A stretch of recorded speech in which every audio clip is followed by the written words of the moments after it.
What happened? There was an explosion. It was in the lobby, and the third explosion, the whole lobby collapsed on us. So what you told me is that there was a plane or whatever hit the building, then a secondary explosion. It was like 3 explosions after that. We came in after the fire. We came when the fire was going on already. We was in the staging area inside the building, waiting to go upstairs.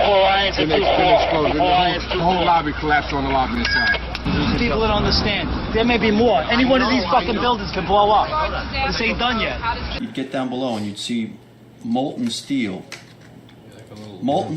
running down the channel rails, like you're in a foundry. Yeah, like lava. Like lava. There was no fire on the surface of Ground Zero after the collapses. What are we measuring here? We're measuring the molten metal that was seen by these first responders. Let's listen to John Gross, lead engineer of NIST, tell us about the molten metal from his perspective. First of all, let's go back to your basic premise that there was a pool of molten steel. I know of absolutely nobody, and no eyewitness who said so, nobody who's produced it. This fused element of steel, molten steel. Nobody who's produced it. The beams where it was molten steel that was being dug out. No eyewitness who said so. Underground, it was still so hot that molten metal dripped down the sides of a wall. Nobody who's produced it. How about chemical evidence, though? What produced all this molten metal? And what is thermite anyway? Thermite. An incendiary used by the military, thermite is a compound of iron oxide and aluminum, which when ignited sustains an extreme heat reaction, creating molten iron. In just 2 seconds, thermite can reach temperatures over 4,500 degrees Fahrenheit, quite enough to liquefy steel. Dr. Stephen Jones performed chemical analysis on the previously molten metal. Dr. Jones received no less than 4 separate samples of World Trade Center dust, some of it from Jeanette McKinley's apartment across the street, where the windows blew in and filled her apartment with dust. Another sample was found like 10 minutes later on the Brooklyn Bridge. Well, he takes this and he puts a magnet over it, and he finds that there are small particles that come up to the magnet. Some of them are angular, some of them are round. They look like this.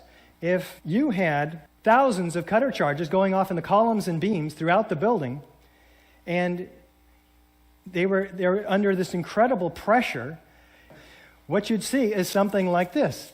Tens of thousands or millions of tiny droplets. What's the shape of those droplets?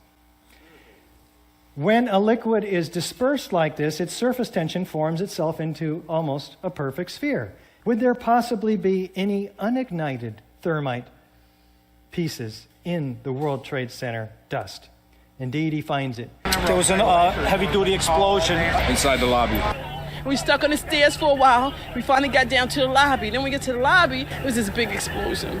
There was a secondary explosion. Then there was some secondary explosions and then the subsequent collapses. It sounded like gunfire, you know, bang, bang, bang, bang, bang. And then all of a sudden, 3 big explosions. About 50 consecutive bangs, and it fell down like a waterfall. And then you heard from far away, boom, boom.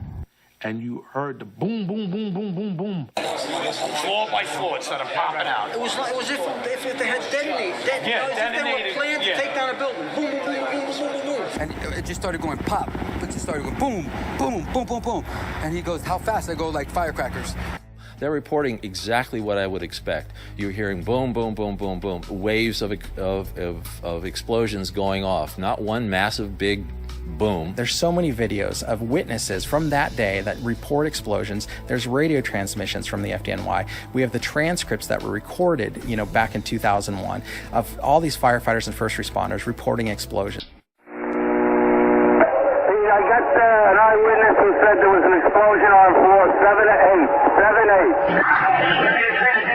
We just had another explosion. Warren Street because of the secondary explosion. We've got numerous people covered with dust from the secondary explosion. And we got another explosion on the tower, 1013. Tower 2 has had a major explosion and what appears to be a complete collapse surrounding the entire area. Who's involved in the secondary explosion?